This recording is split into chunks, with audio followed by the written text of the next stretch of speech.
Zohran Mamdani. You may have seen his name pop up a couple of times over the past couple of days, and for very good reason.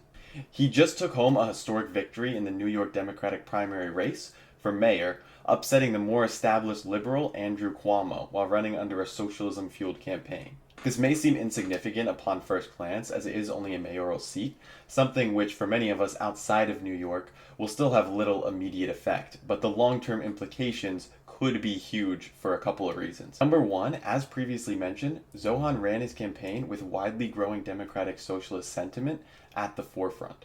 This includes ideas like universal rent control, a rent freeze for 2 years, massive public housing investment, free and expanded public transit, universal free childcare, and so much more, primarily funded by higher taxes on the wealthy.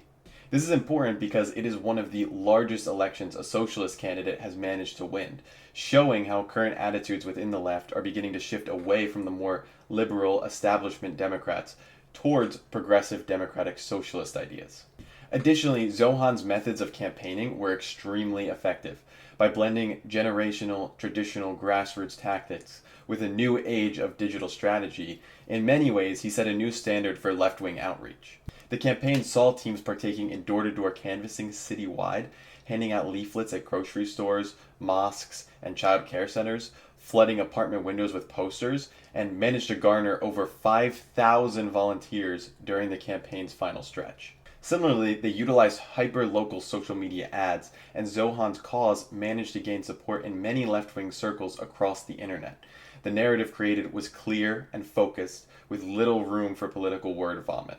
Now, another huge part of what took place here stems from the usage of ranked choice voting. For those unaware, ranked choice voting is an electoral system in which voters rank candidates 1 through 6 from favorite to least favorite. All of the number one votes are then tallied, and if one candidate managed to gain at least 50% of the vote, they instantly win.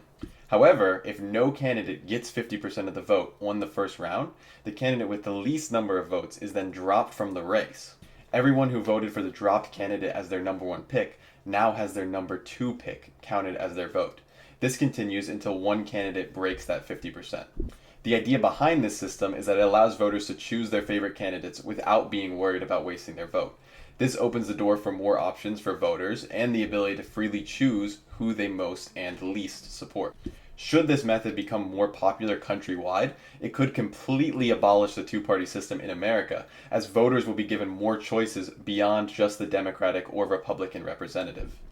This election highlighted how effective ranked choice voting could be, and the fact a more socialist candidate was able to rise to the top may very well bear some attribution to this system.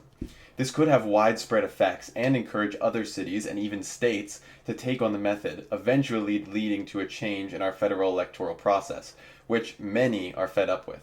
Finally, Zohan's victory represents a sort of David versus Goliath story of success, as Republicans across the country ran a smear campaign on him, using his Muslim heritage as a weapon in order to play off of Islamophobic sentiments. Billionaires funded ads to try and paint him as a radical socialist, which proved ineffective in the wake of public attitudes towards the establishment. With all these things in mind, this simple Democratic primary may very well be a historic moment, which will have rippling effects over the next several years.